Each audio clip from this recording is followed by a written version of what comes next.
Hello, Scrappy Peeps. Suzanna here today for the September Cherry on Top YouTube Hop, where the theme is stamping. So you can see there I've stamped directly on the layout as well as done some heat embossing. So I am working with the Vicki Boutin Evergreen and Holly collection, and I have this 12 by 12 large photo. So I sampled on one of the smaller photos 2 different embossing powders, and I liked the Ranger Frosted Crystal look, and so that is what I'm going to go with. So I have 3 smaller photos that I know I want to put on those tags that I showed you a little earlier at the top of the photo. So I have my clear embossing distress ink, and I'm going to stamp with that using the 2 snowflake stamps that come with this collection directly onto the photo. And I'm just going to haphazardly put them, knowing where I want those tags to be. I want some of them I don't really know where the tags are going to go exactly. It's Murphy's Law, right, that you always end up getting half of what you want underneath, and it gets covered. But I figured if I just went to town with the snowflakes, I would get plenty of what I wanted. So I've heat embossed them, and I do that off camera because otherwise it sends my camera into, it gets really wonky, and really it's boring. You don't need to watch that, but you do want to make sure that you get your embossing powder that melts per se. You don't want to over melt it either.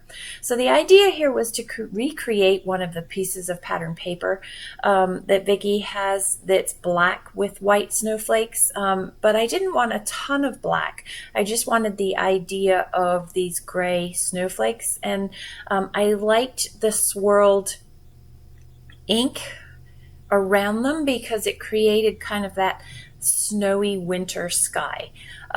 So I have tried taking off some of the ink off of the actual embossing to get that effect, while still getting that smudgy ink on the actual photo paper itself. And I knew I was going to put the strip of snowflakes from one of the pattern paper that I end up using across the top. So that's why I was okay with those black lines of where I came in with my smudger, my sponge, to start the ink, so that I didn't get just these circle blobs on there. So that is the foundation of the actual page. And now I'm going to add those 3 additional photos. They are photos that my son sent me. He took them out in Blacksburg, Virginia, which is 3 hours north, south, southwest of us, mostly more west. And so I wanted the color palette to be black, gray, and red.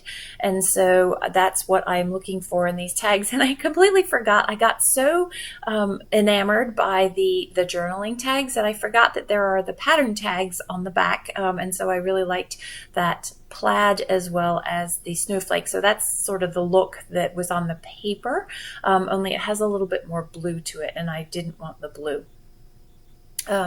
So I love those tags there. I pointed to it, the green whole reinforcer is not going to work with the rest of the layout. That's literally like the only shot of green, and I really didn't want green because this is not so much about Christmas, which red and green to me is Christmas. I mean, it could be anything, right?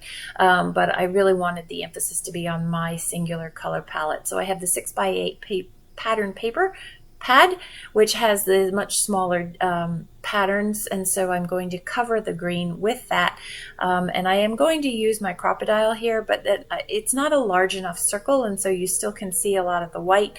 And then I realized just a regular old hole punch works just fine, in fact much better. So poking out those holes, knowing that I want to put twine through all 3 that connects them. It is not one of my scrappy superpowers. Yeah, it takes a little bit longer than I want. So see, I cover up, unfortunately, a lot of the really cool snowflakes, but at the same time, I really wanted that white space between the tags and the top of that building. So it worked out. I didn't get the look that I wanted, and I didn't get all of the snowflakes that I wanted, but I always believe that things work out the way that they're meant to, right? That they're all happy accidents that enhance the look of things.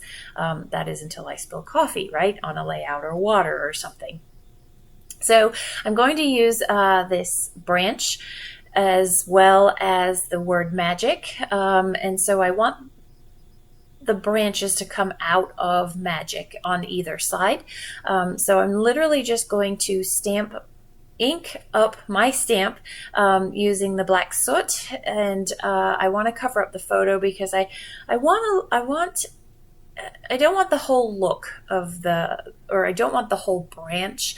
I want it to look like it's coming out of those tags. And so just by covering up the photo, I can stamp onto that other paper and make sure that I get a nice clear impression. I also have foam. It's actually a piercing pad, a stamping pad. That is underneath my photo. You'll see me pull it out once I'm done stamping. So then the word magic is also one of the stamps, and I'm going to toy with what color red. So I end up stamping in one of the Distress Oxides, but the Distress Oxide isn't giving me the clean, crisp image that I want. And so I will try it twice. And again, I'm still not getting that. It's not quite as, I'm used to stamping in VersaFine. So I'm going to go to my red VersaFine and layer that on top. And so you have a little bit of a shadow from the repeat stamping, but it's okay. I'm not perfect. My stamping's not perfect. And I'm just going to move on because I still like it. I kind of like that shadow effect.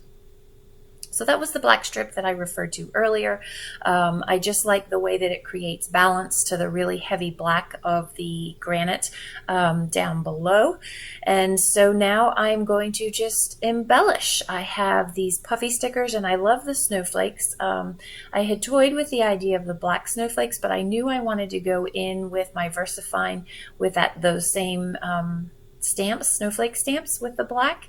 And so I decided to use the gold just again to add a little bit of shimmer and hint of sparkle to the layout there. And then I realized, I see as I put it all away, and then I realized I really liked the of. So my title was just going to be magic, but I wanted to use these letters too, and so my title ends up becoming Magic of VT Snow.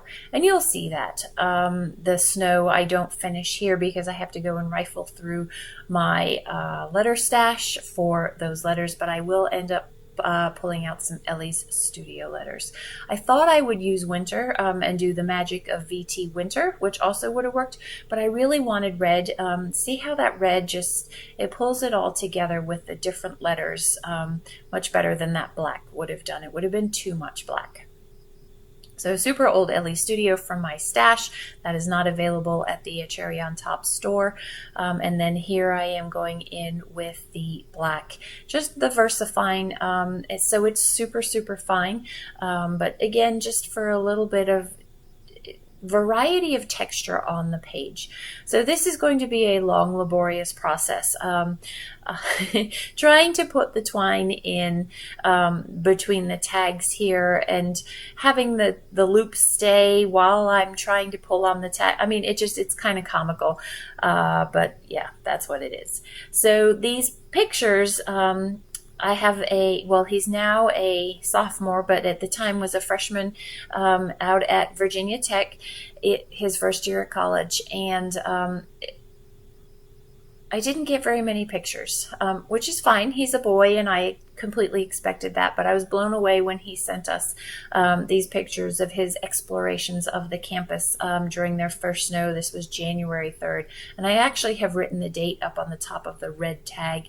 It's very subtle and you can't see it, which is fine. I didn't really want it to stand out. And so that's what I wrote in the bottom. So in the shadow of the granite is the bottom of the layout, but then the actual granite itself that he's got his camera propped up on, I just wrote directly onto that large photo there about the story of that. So using some liquid adhesive to get these loops stuck down permanently. I will off camera also fussy cut the cardinal the red cardinal that is part of the ephemera pack. It's got a very large white border around it, and I didn't want that, so I will fussy cut that off. But I am also using here some of my Nouveau drops, just the Simply White, to add some actual white to the page. I toyed between that and using the clear one, but I really like the white on white. So these are the close-ups. Again, this is a hop for a cherry on top, so be sure to check out the list of all of the hoppers or the people down below, and leave a comment for a chance to win a $15 gift card to the Cherry on Top shop, and maybe you might want to pick up this collection from Vicki Boutin. Thanks for stopping in today. I hope you're doing well. I hope you're inspired to put some stamping on your scrapbook layouts too. Thanks for stopping in today. Come back again soon. Take care.